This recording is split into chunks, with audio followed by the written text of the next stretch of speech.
No game on planet Earth should take over 50 hours to complete, without exception. I don't mean you shouldn't spend over 50 hours to finish a game. It takes months, sometimes years to clear a shmup, and I don't have a problem with that. These games take no more than an hour to beat, at least the good ones. No, I mean specifically with RPGs, there is no reason they should take upwards of 50 or 60 hours to complete, or God forbid reach the triple-digit mark. Why? Well, I made a video talking about pacing, which could be summarized as games should not have any padding. But in addition to the points I made there, my complaint boils down to one essential reason. You can't pack enough interesting content into a 50-hour game. 50 hours? It's not long enough. RPGs should be 300 hours long at a minimum. What really drove this point home for me was when I replayed Persona 5 once Royal released. We're talking about a game that already takes around 100 hours to beat, and now we've got a version that tacks on another 20, and I gave up playing Royal because I realized that this game doesn't waste enough of my time. If you work an office job, you know that meetings are a gargantuan waste of everyone's time. Instead of getting work done, you discuss getting work done. It's just about the most redundant activity imaginable. So how do we pad our game to reach the 100-hour mark? We have characters plan meetings about having meetings. Your characters will sit in class and text each other about meeting up after school, where they will discuss a time to meet up in the dungeon, where they will again discuss their plan of action for tackling the dungeon. And partway through each palace, you find a little meeting room where you can recap your progress. And in typical JRPG fashion, as your party grows, conversations get longer because each party member needs to toss in their 2 cents in a desperate attempt to stay relevant. Shut up! But Persona 5 doesn't go far enough. You see, as much as I love sitting down to watch hour-long scenes where characters verbalize every thought, telling instead of showing, Royal misses the opportunity to triple the length of the experience. Why stop at 10 social links per character? These are deep and fascinating individuals. Like this kid at the arcade who you spend an hour getting to know across his 10 social links. Yet his name escapes me for some reason. It's really too bad that this game focuses on developing friendships, yet the second you finish a social link, you have no reason to ever talk to these people again. That's what true friendship is. Use people until you can get nothing out of them anymore. We're missing out on more character development. Everyone loves character development, right? These are extremely complex characters with rich backstories, whose motives are just so difficult to understand. You know, like every teenager. In Final Fantasy Tactics, Wheatgraph has a total screen time of about an hour, and is a much more complex and interesting character than anyone in Persona 5. People still talk about Wheatgraph when discussing Final Fantasy Tactics.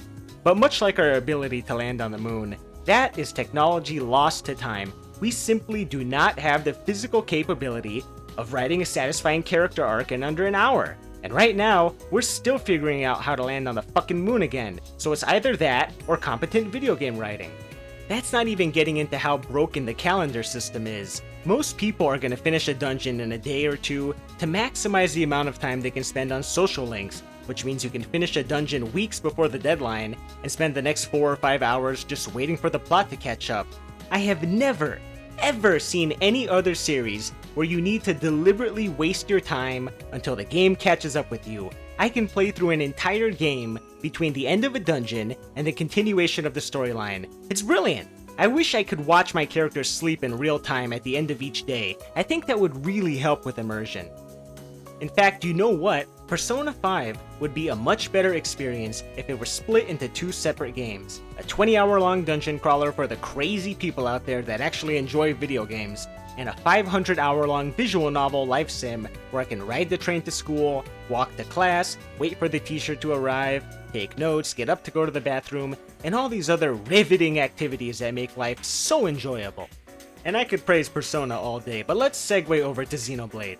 It took me 80 hours to beat Xenoblade 2, and as much as I like the game, I still have yet to replay it, because stopping the action whenever you use a field skill hundreds of times in a single run is frankly unacceptable. I want to use the field skills at least once a minute. Stopping to gather strawberries and shit, watching the same animation every time, that is the highlight of the experience. And I'm sorry, only doing this a few hundred times doesn't cut it. But I love how you need to rearrange equipped blades frequently because the activation requirements don't consider reserve blades, only active ones. and you need to repeatedly pull blades from the gacha until you reach the requisite skill level needed to activate these field skills. You see, this is the kind of time-wasting nonsense that is exactly what I'm looking for in my 100-hour-long RPGs.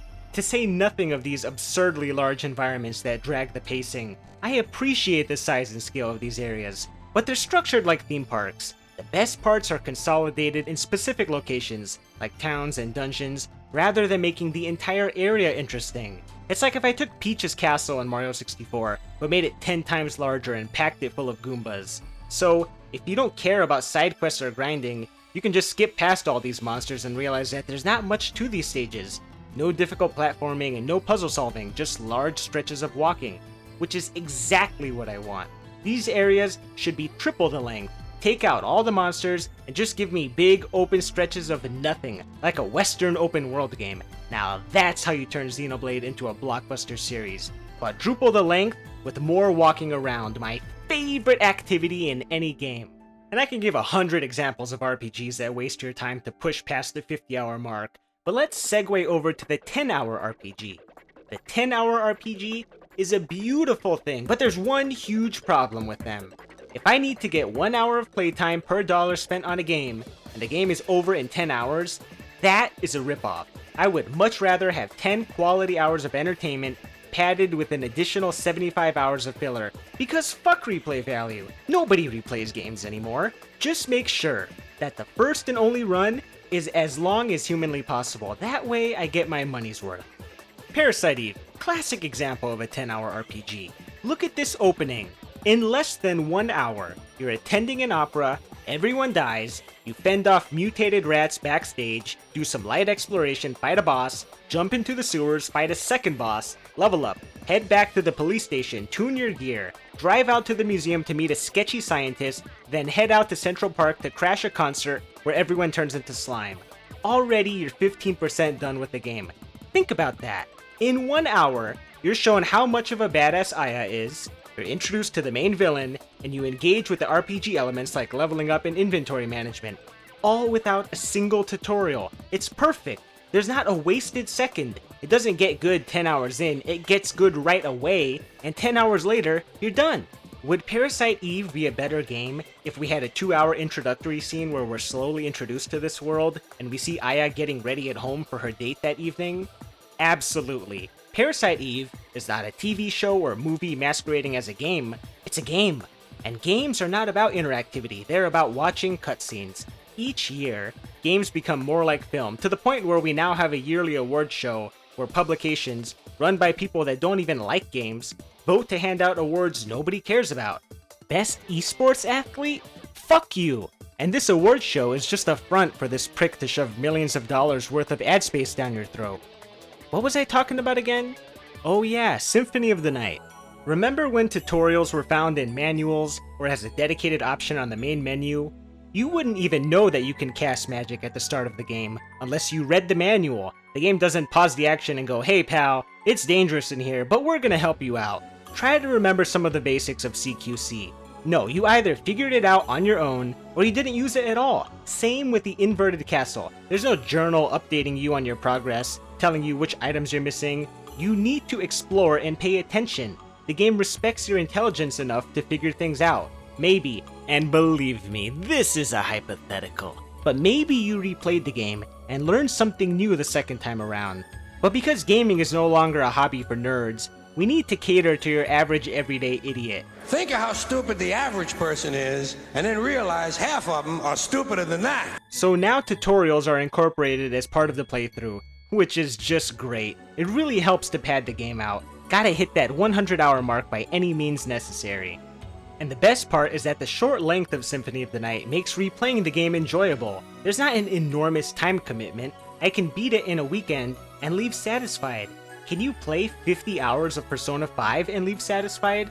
Aren't you just barely past the halfway mark? Nothing happened yet, which is precisely what Symphony of the Night and Parasite Eve are missing. So here's the solution.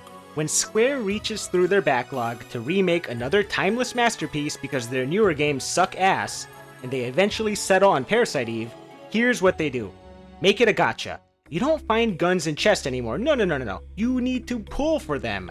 10,000 mitochondria bits to pull for 10 guns, and instead of upgrading the guns, you fuse duplicates together to make them stronger. And of course, every enemy has triple the health now to encourage pulling the 5-star guns.